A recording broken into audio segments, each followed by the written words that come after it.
Les personnes plus seniors étaient toujours très partantes pour faire un café au milieu de la journée pour parler un peu de leur travail, même s'ils faisaient partie d'une équipe complètement différente et d'un business différent, que ce soit Jump ou Rides. Et en fait, je me suis lié d'amitié avec un employé qui était à Jump et à travers ça, finalement, j'ai fini par rejoindre Jump en CDI. Salut, c'est Maxence et vous écoutez Wannabe, le podcast qui vous aide à trouver le stage de vos rêves. Chaque semaine, je rencontre un stagiaire pour avoir des insights sur son quotidien, ses missions, le recrutement et l'ambiance dans son stage. Je vous souhaite une bonne écoute et bienvenue dans Wannabe.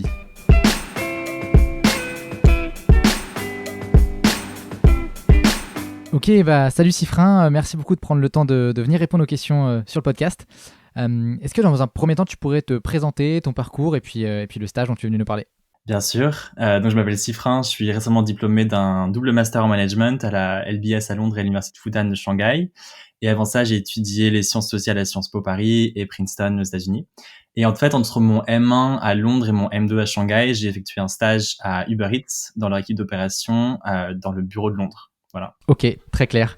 Est-ce que tu peux revenir un petit peu sur la raison pour laquelle tu as fait finalement ce stage chez Uber Eats et ton choix de compagnie ? Il y avait plusieurs raisons. Le premier point, c'est que je trouve que ces entreprises sont assez intrigantes, que ce soit Uber ou d'autres grosses entreprises de la Silicon Valley, parce que c'est des entreprises dont on parle beaucoup. Surtout à l'époque, c'était au moment de l'IPO. Et donc j'étais assez curieux de voir en fait l'envers du décor et c'est une entreprise surtout en plus qui recrute très peu que ce soit des stagiaires mais également des employés des fraîchement diplômés. Et, euh, et en fait, en tout, on était, je crois qu'il y a 20 000 personnes qui travaillent à Uber à travers les bureaux, ce qui est relativement peu par rapport à des autres grosses boîtes. Et donc ça, c'était un peu le premier point, juste curiosité. Et le deuxième, c'est que Uber Eats à Londres, c'est le numéro un, le marché numéro un pour Uber Eats dans le monde entier. Le troisième point, c'est que les opérations sont au cœur du business d'Uber. Il y a des gens qui disent que Uber, c'est un business d'opération. Et en fait, la réussite du business de façon générale repose sur l'optimisation de l'exécution des opérations. Et en fait, quand on est au cœur des opérations d'Uber Eats, voilà, c'est hyper enrichissant. Et donc, c'est un peu pour ça, et c'est un peu les trois raisons fondamentales.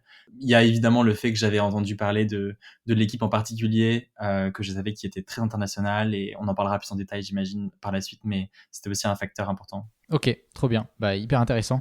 Et du coup, si on revient un peu sur toi, ton rôle dans l'équipe opération, concrètement, quelles étaient les missions au quotidien que tu avais ? Donc déjà, je préciserai que je faisais partie de l'équipe qui s'appelle Central Operations. Et à Uber Eats, ça inclut le côté marketplace, le côté opération des coursiers, l'opération des eaters. Donc en fait, c'est une équipe où il y avait pas mal de choses, il y avait pas mal de choses dedans. Et en tant que stagiaire, j'ai un peu touché à ces différents aspects. Donc j'ai eu deux projets principaux. Le premier, c'est la création d'un process pour encourager les coursiers à améliorer leur service. Et donc ça, c'était une première phase d'analyse avec SQL, avec Google Sheets et d'autres outils internes. Ensuite, la création d'un design en fait du process. Donc par exemple, à quel moment on va envoyer tel message à telle personne. Donc il y a un côté CRM en fait en plus. Et ensuite tout le côté implémentation et analyse de l'implémentation pour pouvoir ensuite le modifier. Et évidemment, il y avait énormément d'équipes avec lesquelles il fallait collaborer, l'équipe légale, l'équipe policy, etc. Donc un projet assez transversal et deuxième encore plus transversal parce que c'était un projet de conseil interne et c'était sur la partie grocery, épicerie qui maintenant a énormément grandi et est devenu fondamental à leur business. Mais à l'époque, voilà, c'était une chose sur laquelle j'ai pas mal travaillé. Et pour pas trop rentrer dans les détails confidentiels, voilà, j'ai fait un deck pour le GM d'Uber Eats et c'était des analyses sur voilà la performance passée de cette catégorie, le futur potentiel avec des prédictions et ensuite des analyses de process et aussi des analyses de risques qu'on avait liées à certains process sur la plateforme. Donc par exemple, voilà, sans trop en dire, vous pouvez imaginer que quand on livre de l'alcool sur une plateforme, il y a des risques qui sont liés à ça. S'il y a des mineurs, par exemple, qui commandent une bouteille de vodka ou autre alcool. Voilà, donc c'était un peu tout ça. C'était un projet avec un scope assez important. Et à part ça, j'ai travaillé sur une multitude d'autres petits projets avec différentes personnes dans l'équipe. J'ai organisé des tables rondes avec les coursiers où on parlait pendant une heure ou deux avec différents coursiers. Et j'ai aussi construit des dashboards, j'ai mis en place un centre d'appel. Donc vraiment des missions hyper variées et qui dépendent vraiment du besoin du moment de la part du business et de l'équipe en particulier. Ok, c'est génial, c'était hyper diversifié. Du coup, si on rentre un peu dans les détails d'une semaine ou d'une journée type, comment s'organisent tous ces projets? Est-ce que tu travailles pendant un mois sur un projet, puis un mois sur l'autre? Comment tout ça s'imbrique? Je vais être très concret. Déjà en termes d'horaire, je pense que c'est important à savoir parce que on n'est pas forcément familier avec par exemple la charge de travail qu'on peut avoir. Les horaires en tech sont globalement bien meilleurs que évidemment en conseil ou en banque, mais on arrivait en moyenne tous vers 9h, 9h15 au bureau. Ensuite c'était petit déjeuner. J'en parlerai après, mais c'était assez cool de pouvoir manger tous avec toute l'équipe. 9h30 en gros tu commences à travailler et puis ensuite tu as un lunch break entre midi et demi et 13h30 et ensuite tu continues à travailler jusqu'à environ 18h30.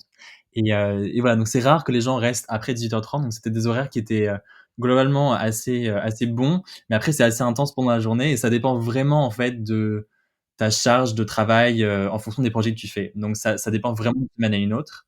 Ce que je dirais, c'est la première semaine, moi j'avais beaucoup apprécié le fait qu'il y avait un vrai onboarding, dans le sens où tu rencontres toutes les équipes, que ce soit les opérations des restaurants, les sales, l'équipe people, etc. Et donc ça, c'était une semaine un peu à part. Mais après, ça dépend vraiment de ton projet. Donc pendant les premières semaines où je travaillais sur ce projet de SQL, en fait, j'ai passé beaucoup de temps sur l'apprentissage du SQL, parce que j'en parlerai sûrement un peu plus en détail après, mais c'est vraiment une des choses que j'ai appris à faire.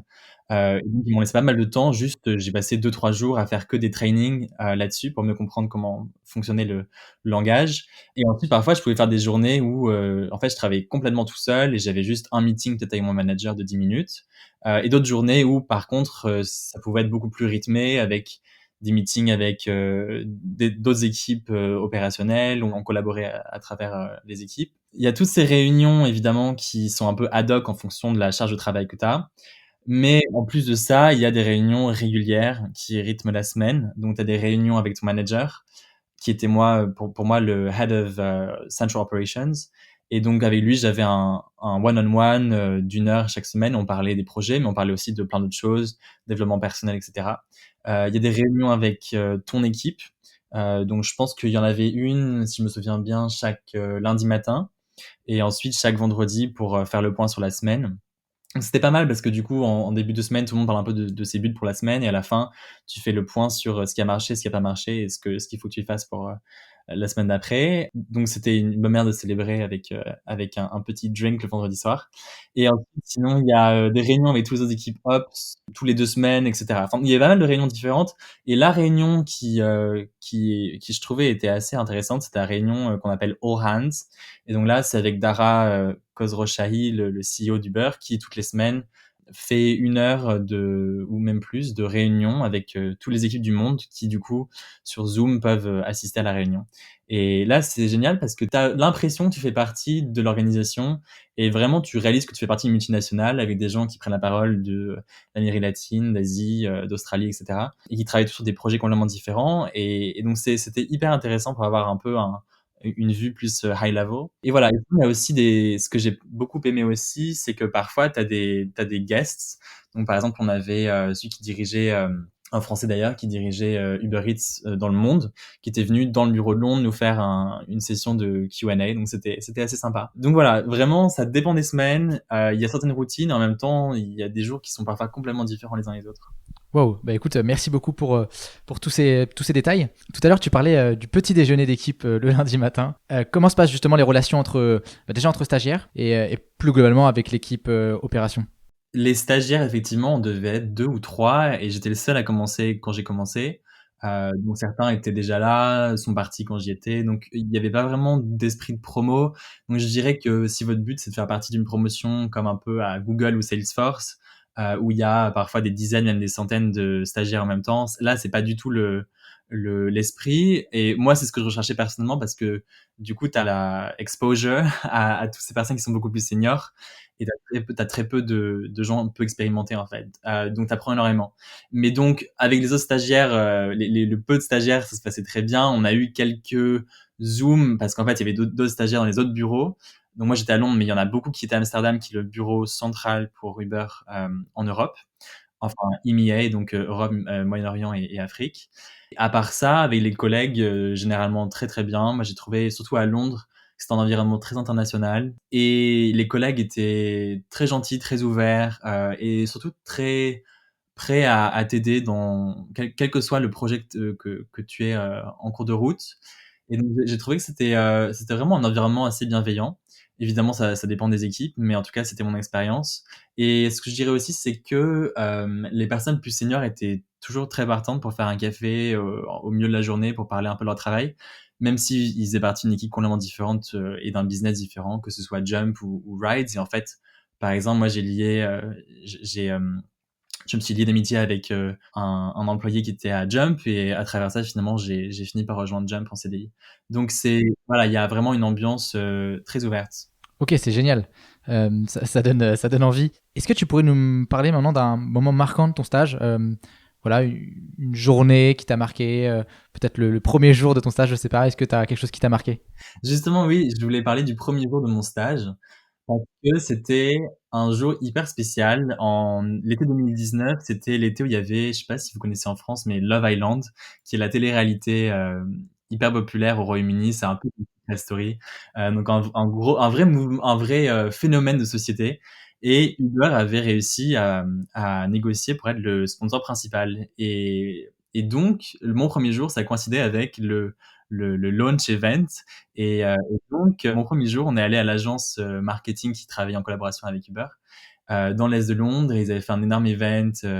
On regardait les premiers épisodes ensemble, mais ensuite il y avait un cocktail et c'était une super soirée parce que ça célébrait voilà quelque chose d'assez significatif parce que ça a apporté une visibilité énorme pour Uber Eats. Mais et voilà, c'était une soirée de célébration et les gens du coup étaient très ouverts et j'ai parlé avec quasiment avec toute l'équipe et c'était une très bonne manière d'accélérer les rencontres avec le reste de l'équipe Uber Eats de façon générale. Donc vraiment un très bon souvenir que je garde aujourd'hui. Ouais, un très bon onboarding, très bonne intégration.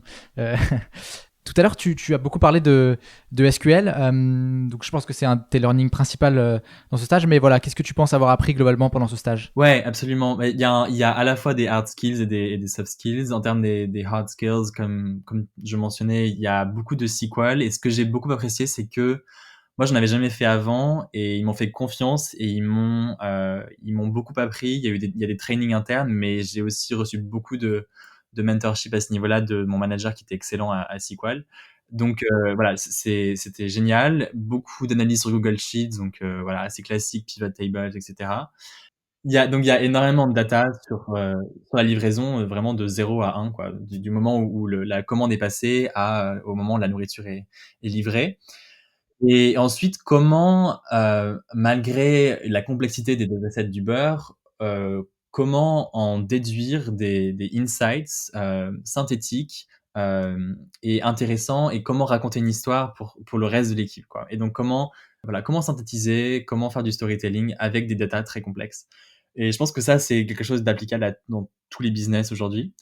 Et les soft skills, je pense que c'est principalement de la communication parce que en fait, il faut discuter avec toutes les équipes. Il y a énormément de projets transversaux comme je disais tout à l'heure. Et lié à ça, stakeholder management, parce que en fait, tu travailles avec des équipes qui ont toutes des buts différents. Par exemple, l'équipe légale qui veut minimiser les risques légaux. Et donc, il y a toujours en fait des trade-offs à avoir parce que les équipes ont tous une appétence pour le risque différente. Et donc, c'est vraiment comprendre quels sont les buts de chaque équipe, quelles sont leurs limites, et travailler pour trouver des compromis. Et ça, dans tous les process qu'on fait en fait. Voilà, des skills qu'on pourrait utiliser dans n'importe quel environnement professionnel. Ok, ouais, trop bien. Donc hyper formateur. Si on revient un petit peu sur le process de recrutement, est-ce que tu peux nous expliquer un petit peu comment tu as eu le stage, où est-ce que tu as postulé, combien de personnes tu as pu rencontrer avant de recevoir une offre de la part de Uber Eats, voilà, est-ce que tu peux nous amener dans tout ce process de recrutement? Absolument. Alors moi, mon process est un peu particulier parce que j'ai rencontré des recruteurs d'Uber. Déjà, ils étaient venus à mon école et le week-end après ça, il y avait une conférence sur la diversité et l'inclusion au travail. Et Uber était un des sponsors et j'ai rencontré les recruteurs. Et à l'époque, j'avais pas vraiment d'ambition de rejoindre Uber ni Uber Eats. Et j'ai parlé avec eux et je les trouvais hyper, vraiment déjà des personnes très ouvertes et très gentilles et qui donnaient envie de travailler dans la boîte. Et ce qu'ils en disaient, ça avait l'air d'être un environnement assez stimulant intellectuellement. et ils m'ont dit: «Mais pourquoi tu parles pas avec Claire?» Elle s'appelait Claire, elle s'appelle toujours Claire d'ailleurs et elle travaille toujours chez Uber, qui est vraiment phénoménale et elle s'occupe du recrutement de l'université pour tout ce qui est stage. Et donc j'ai fait un call avant même qu'ils aient des postes ouverts. Donc j'ai parlé avec elle, ça devait être en février et mon stage c'était de juin à août. Et donc en février ou mars, on a parlé et voilà, elle voulait savoir un petit peu quelles étaient mes ambitions, pourquoi j'étais intéressé de rejoindre la boîte, ce genre de questions assez générales, mais elle voulait juste un peu en savoir plus sur moi. Voilà, tout en étant très honnête en disant qu'il n'y avait pas encore de poste ouvert. Parce que c'est un truc qu'il faut savoir, c'est qu'en tech, le recrutement se fait généralement assez tard. Ça dépend, certaines boîtes, ça peut être très tôt comme Google, mais généralement, ça se fait 2-3 mois avant le début, même parfois un mois avant le début du stage ou du CDI. Et ça dépend des pays, bien sûr. Mais au Royaume-Uni, ça marche comme ça. Et donc, j'ai fait cette première étape. Et de toute façon, qu'on postule sur le site ou pas, c'est toujours la première étape. C'est un call avec quelqu'un du recrutement et ça dure environ une demi-heure, donc très général. Ensuite, en avril, elle m'a dit, tiens, on a des postes ouverts, donc pourquoi tu fais pas le test analytique? Et si tu fais un bon test analytique, je te proposerai différentes options. Et donc le test, c'était un test assez typique sur Excel, avec un temps limité, mais aussi des questions de réflexion. Donc voilà, donc là, faut juste être un peu à l'aise avec les fonctionnalités d'Excel intermédiaires, je dirais plutôt. Et donc voilà, et après ça s'est très bien passé. Et ce qui est bien aussi, c'est que le test, enfin, c'est un cas réel qu'ils ont à faire dans leur métier tous les jours. Donc on peut se projeter. Et ensuite, il y a, si ça se passe bien, il y a 3 entretiens. Ça dépend des équipes, mais souvent c'est 3 entretiens, ça peut être 4, entre 45 minutes et 1 heure. Et donc c'est des questions de 3 types différents de questions. Il y a des questions de motivation, donc pourquoi ce stage, pourquoi Uber, qu'est-ce qui t'intéresse, etc. Des questions personnelles sur les expériences passées, donc parlez-moi de tel stage que vous avez fait, parlez-moi de tel cours que vous avez pu faire. Et ensuite, et c'est ce que j'ai trouvé le plus intéressant, c'est qu'il y avait énormément de questions très opérationnelles de mise en situation. Et donc, il disait, il y a ça qui se passe dans le business, qu'est-ce que tu fais, qu'est-ce que tu regardes, pourquoi tu penses que c'est le cas, quel type de process tu mettrais en place, etc. Et en fait, là, ce que j'aimais beaucoup, c'était une réelle discussion, il n'y avait pas d'attente de la réponse parfaite, et c'était vraiment une discussion avec du brainstorming et juste une façon de voir comment nous on réagissait, comment on réfléchissait. Donc j'ai beaucoup aimé. Et ce que je dirais aussi, c'est que le recrutement, moi, en fait, c'était fait en plus en full remote avant même Covid. Donc ils ont été très bons. J'étais en Afrique du Sud à l'époque et ça s'est fait de façon vraiment hyper naturelle. Enfin, tout le process a été vraiment très bien mené, quoi. Donc moi, c'était une très bonne expérience. Et je dirais juste pour finir que évidemment, c'était une expérience assez particulière par rapport aux autres stagiaires en termes de comment j'ai fait le premier entretien. Mais sinon, généralement, il faut postuler évidemment sur le site. Et un conseil de ma part, c'est ne pas postuler sur LinkedIn parce que sur LinkedIn, il y aura 300 personnes qui vont postuler et ces CV-là, je sais pas exactement qui les regarde, mais voilà, il y a beaucoup, beaucoup trop de candidatures. Donc, ils vont privilégier les gens qui vont poster sur leur site et de préférence, qui vont avoir une recommandation de quelqu'un dans l'équipe. Donc, si vous pouvez, parler avec des gens de l'équipe, vous comprendrez mieux comment le business marche et ça améliorera vos chances d'être pris également. Wow, bah génial. Bah écoute, merci beaucoup pour ces tips recrutement. Euh, Si on continue justement sur tes conseils, quel est ton meilleur conseil pour faire un stage en opération chez Uber Eats? Est-ce que tu penses qu'il y a des prérequis nécessaires? Tout à l'heure, tu disais que toi, tu maîtrisais pas SQL, le langage SQL par exemple. Donc, a priori, c'est pas un prérequis. Mais du coup, quelle qualité toi t'as mis en avant et est-ce que tu penses que ça a fait la différence? Alors, en fait, les profils des stagiaires, quand on regarde, sont très divers et très internationaux. Et globalement, c'est des gens qui ont suivi des cursus plus ou moins similaires à ce que nous on a en école de commerce ou en ingénieur. Mais voilà, il y a des gens qui ont fait tout à fait autre chose, des licences de mathématiques. Donc il y a un peu de tout. Je pense qu'ils recherchent quand même, évidemment, un signe qu'on a une façon de réfléchir qui est analytique. Moi, j'avais fait des cours de data science, par exemple. Des signes que on est bon en communication, qu'on a une passion pour la technologie. Mais après, ça, c'est des choses qu'ils peuvent voir aussi pendant l'entretien. Mais c'est bien de le montrer sur le CV.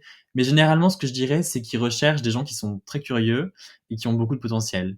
Et donc, faut montrer que voilà, on sait apprendre rapidement. Et voilà, par exemple, SQL, effectivement, pour moi, c'était pas un prérequis. Après, si vous pouvez justement montrer que vous avez fait un peu de SQL ou que vous avez appris des langages par vous-même, c'est excellent. Et je pense que de plus en plus, ils vont chercher des gens qui ont déjà la compétence. C'était assez rare, moi, qui m'autorise entre guillemets à faire le stage sans avoir de SQL. Et ça dépend des équipes qui ont une exigence plus poussée parce que les projets seront peut-être plus techniques, mais de toute façon ça aide. Le meilleur on est, le mieux c'est. Et en plus de ça, pendant les entretiens, je pense que ce que je dirais, c'est que ils recherchent pas la perfection, ils recherchent des gens qui savent réfléchir, qui savent poser les bonnes questions, et qui ont une personnalité voilà qui est la leur, et des gens qui soient vraiment eux-mêmes, quoi. Donc soyez vous-même. Il y a pas de ça que j'ai beaucoup aimé, c'est pas des copies conformes à Uber, c'est des gens qui sont très très différents. Donc pour résumer, un esprit analytique, évidemment une excellence académique dans ce que vous avez fait quel qu'il soit, et une passion pour la technologie et peut-être des marketplaces ou des business models un peu similaires à Uber. Ok, trop bien. Bah écoute, merci pour tous ces conseils. Peut-être pour finir le podcast, est-ce que tu pourrais nous parler de la gratification qu'on peut espérer en faisant un stage chez Uber? Je me souviens plus exactement, et ça dépend des bureaux, mais globalement c'est plutôt très bien payé. Je crois que c'était entre 1700 et 2300 par mois euros. Et ce qu'il faut savoir surtout, c'est qu'en fait, en plus de ça, il y a beaucoup de bénéfices. Par exemple, il y avait des massages au bureau, ce genre de choses, mais en plus de ça, et c'est un peu cliché de tech, mais en plus de ça, il y avait aussi les petits déjeuners et lunch qui sont gratuits et qui sont partagés par toute l'équipe. Donc ça, c'est une chose. Et en plus, il y a plusieurs centaines d'euros ou de pounds de votre monnaie locale en crédit Uber, ce qui veut dire que en fait, tu peux commander pour plusieurs centaines d'euros sur Uber Eats ou prendre des taxis avec Uber Rides. Donc voilà, c'est un beau package globalement, et c'est assez confortable. Ok, bah écoute, super. Merci beaucoup, Sifrin, pour ton témoignage. C'était hyper intéressant. J'espère que ça va en aider plus d'un. Et puis bah, bon courage pour la suite. Merci beaucoup, bon courage à toi. Merci à tous d'avoir écouté jusqu'à la fin. Si jamais l'épisode vous a plu ou que vous souhaitez le soutenir, n'hésitez pas à laisser un commentaire sur Apple Podcast ou vous abonner sur Spotify. Enfin, si vous avez des feedbacks ou vous souhaitez que j'interviewe un stagiaire en particulier, n'hésitez pas à me contacter à maxence@lajpea.fr. À bientôt.